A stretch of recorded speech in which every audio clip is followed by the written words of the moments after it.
Ladies and gentlemen, hello from Dallas, Texas, and the MLG Winter Championship. We've been watching awesome esports all day long, but today, right now, we're going to be talking about PlanetSide 2. This is our PlanetSide 2 showcase, an awesome game that MLG has recently partnered with, and I have TotalBiscuit alongside me. My name is Axeltoss. To discuss this awesome game, we're bringing you gameplay footage as well as interviews with the developers. Should be an exciting hour and a half. Yeah, there's no doubt about that. PlanetSide 2 is a pretty damn fantastic MMO FPS, oh, yes. and it's not got a lot of competition in that space, honestly, because there's not really anything up to that particular scale, and it's also a free-to-play game that came out reasonably recently, just last year on PC, brought to you by Sony Online Entertainment. If you've ever watched a PlanetSide stream or video before, you probably know who I am. I was plastered all over the launcher for about 2 months. I'm very sorry about that, by the way. I know that's a traumatic experience. It's like you wake up in the morning, oh god, log on, it's like, and you turn, it's like, oh god, what is that? But thankfully, I believe that has now been removed. But yeah, I've been playing PlanetSide. Actually, the first PlanetSide I played back in launched in 2003 as a subscription-based game. PlanetSide 2, of course, comes along 9 to 10 years later than that, and is a free-to-play game. Yeah. So let's talk a little bit about that. I mean, you can literally go play it right now. You can open up your browser, planetside2.com, download it, and you can jump online right now. Absolutely free to play. This is a massively multiplayer online first-person shooter. You didn't mishear him when he said MMO FPS.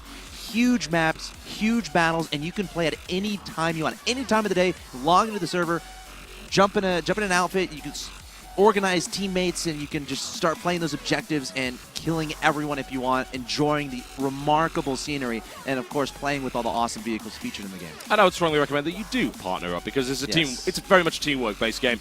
I remember my first PlanetSide experience was in the original game, and this was an old game. You can imagine graphics around 2003. You can also imagine the kind of compromise that had to be made there. But I still remember getting into my first drop pod and falling into the middle of this massive battle. Yeah. I lasted about 20 seconds, I got run over by a tank, and that was my first PlanetSide 1 experience. PlanetSide 2 might do the same thing to you. It's a game where you've got to not be afraid of dying, because you are just one soldier out of thousands. And by thousands, I'm not kidding. I think that a lot of games developers these days misuse the word MMO. They say, oh, this is an MMO. Like, well, but there's like 32 players in this game. Whereas in PlanetSide 2, each of the maps is a continent in size. 64 kilometers. Yep, 64 kilometers. And it supports up to, it's just about 650 players per faction. And there are 3 factions. Yeah. So you can think about scale there. Think about if everyone gets as a rumble over one base. That is a huge battle. I mean, you might as well be playing Total War at that point, but everyone's an actual soldier, which is pretty ridiculous. And you just get this wonderful team play aspect. Yeah, it's not a game where a very small constrained map, a 4v4, something like that.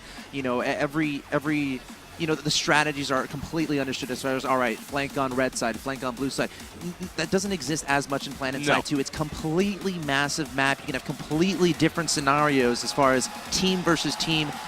I mean, literally, if you compare it to a game like that, there can be literally like 10, 20, 50 different scenarios like that where you're trying to find out how to outmaneuver your opponent, how to try to address a particular objective. And it's amazing to see that the teamwork that's involved with each player. And again, you can go play right now. It's absolutely free. Yeah. Of course, highly suggested to play with other people, as the solo experience can be a little bit daunting at first. And what really makes it an awesome game, at least in my opinion, is the teamwork aspect. Yeah. Now that the actual game itself supports both squads, well, it's got squads, platoons, and outfits. Yeah. Squad is your smallest organization of 12 players. You can form one pretty much whenever you want. It's also got built-in voice over IP. So as soon as you squad up with somebody, you are able to communicate with them in-game without using something like Ventrilo or TeamSpeak or Skype, which is always good.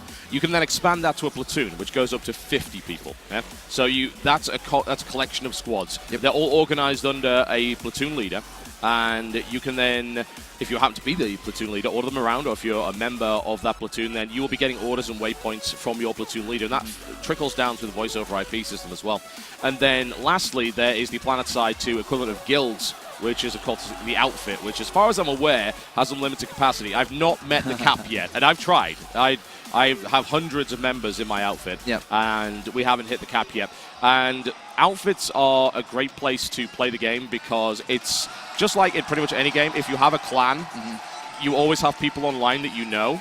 and you log on after work, you log on after school, the guys are there on voice over IP, and you go and do an op together. You go and just land on a planet, and you go and fight. It's really as simple as that. And these massive continent-sized maps are like a huge amount of FPS maps stitched together, but in a really logical way. Yes. So you've got bases situated in strategic locations. Maybe you have to approach one through a canyon.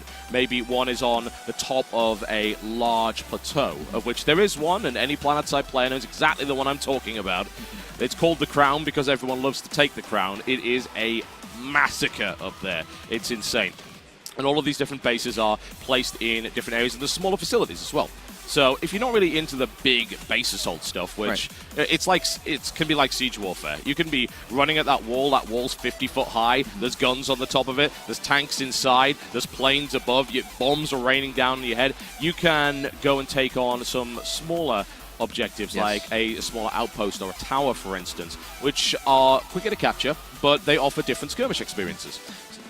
I mean, it's not a game that gets boring fast. There's always going to be something to do. There's always going to be a different objective. You can make your own, decisions. You can control your own outfits as far as, if you're a platoon leader, you want to get your friends involved, you can start taking action there. And it's not a game where, you jump in and then you die. And then you're like, oh, well, that was fun. And then you jump in again and then you die. No, you can set up, what path you take. You can make your own decisions as far as that's concerned. The map is big enough where decisions as far as that's concerned, it's very flexible. You don't have to go for a particular strategy. It's an important thing to note as well. The idea that, I'm getting spawn camp, this is terrible. Well, there's like 8 different places you could be spawning. Or if you're sick of that continent, go to a different one. Yep. The battle may be entirely different on one of the 3 continents currently available in the game. And of course, they're working on a 4th right now, and there are plenty more on the way. The original PlanetSide, I believe, actually had 10, which was a huge number. But in this case, they're slowly building the continents up to make sure each one's a really good experience. Currently, we've got Amaresh, we have Ezimir, and we've got Indar. Indar is a pretty arid sort of desert continent, so you're going to see a lot of dust bowls, you're going to see a lot of plateaus, peninsulas, and things like that. And then Amaresh, verdant fields, but pretty difficult terrain as well. I found that driving a tank on there can be tricky. You can be ambushed by infantry in the hills, and it's also got some pretty heavy forested areas. And then you've got Ezimir, which is a fairly harsh frozen wasteland, it's quite flat, so it's really nice for tank warfare. You see a lot of big tank battles, a lot of armored, mechanized warfare going on in that. And the more they develop these continents and the more they release, you end up getting different battlefield experiences. Yeah, PlanetSide 2, such a massive game. And if you're coming from StarCraft 2, if you're coming from a different game, this is definitely something worth at least trying out. Again, it's absolutely free to play, PlanetSide2.com. And part of the purpose of this showcase is to bring more of it to you, to try to give you a better idea of what this game is about. We're going to have some conversations with, developers of this game. They're here on the floor at the Dallas, Texas MLG Championship event. There's a if you happen to be here, you can just go and play it. There's actually a setup right there, and there's actually been queues just to try the game out, which is pretty awesome. It's nice to get a new experience. PlanetSide 2 is just that.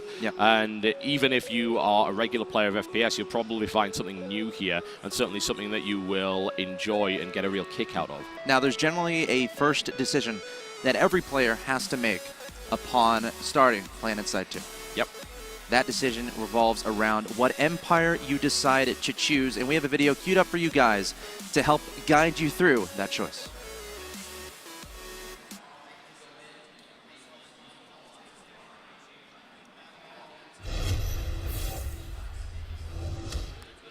Hey guys, my name's Matt Higbee, and I'm the creative director on PlanetSide 2. Today we're taking a look at some of the factions and talking a little bit about what these factions are all about.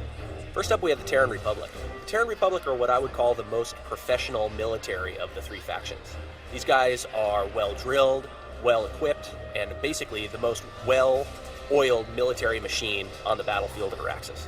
In terms of weaponry, the Terran Republic rely on pretty conventional weapons. Lots of bullets, lots of high explosives, but they don't use anything too experimental. For vehicles, the Terran Republic is all about speed. They want to basically get the fastest possible vehicles. The Terran Republic also believe in strength in numbers. A lot of their vehicles and a lot of their weapon systems require more players to operate them. But in general, they're just as effective as a one-on-one soldier as any of the other factions would be. The second of the 3 factions we're going to talk about are the New Conglomerate. Now, the New Conglomerate are sort of the insurgent rebel faction in PlanetSide 2. These guys basically use whatever they can get their hands on, from old mining equipment to experimental weaponry. and they really aren't going to say no to anything that works. You can see here that in a lot of cases they're using stuff that's either plundered from or gathered from their corporate sponsors. A lot of their weapons, armor, and vehicles may look really utilitarian, but don't let that fool you. They still pack a mean punch. For the most part, the NC weapons and vehicles are built around hitting hard and lasting long in fights, so they can take the most damage and dish out the most damage, although they might not be the most maneuverable or the fastest on the battlefield. The third and final faction are the Vanu Sovereignty. Now these guys have unlocked some secrets hidden away in ancient alien ruins all over Araxis. They've used a lot of this technology to help augment their weapons of war. The main goal of the Vanu Sovereignty is to attempt to unlock more secrets from these ancient artifacts, and they consider anything that's getting in their way to be a threat. So while the battle between the NC and the TR is sort of more of an annoyance to them, they still feel the need to compete on the battlefields just to make sure that they can get access to all the technology that's hidden all over the planet. The Vanu Sovereignty have the most advanced technology on the battlefields in Araxis. They use things like plasma warheads and lasers to get the job done. They also have magnetic propulsion systems in their vehicles, which allow them to be maneuverable in ways that conventional vehicles just can't match. The whole PlanetSide 2 team is really thrilled with how we're progressing so far, and we can't wait to show you guys more. Make sure you follow us on Twitter and Facebook so you can keep up to date with the latest and greatest news.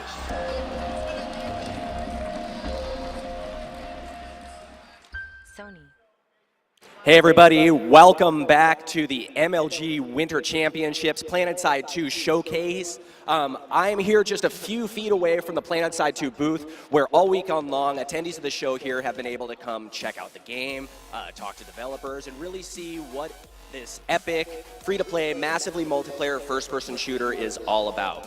Now, in just a few minutes, we're going to be talking a little bit about how we're going to integrate eSports and the professional competitive gaming scene into PlanetSide 2 and let you PlanetSide 2 players have a chance to really experience what the competitive gaming scene is all about here. But first up, we're going to show you guys a little bit of gameplay. And joining me up here on stage today is our very own Jimin Wiesenhunt, who is a professional Counter-Strike player and a game designer on PlanetSide 2, as well as Golden Boy Alex Mendez here. And they're going to be doing a little bit of gameplay, and that's going to be getting commentated by TotalBiscuit and Axeltoss for the next few minutes, just to give you guys a feeling of what this game is all about. So I'm going to send it back over to TotalBiscuit and Axeltoss to take it away.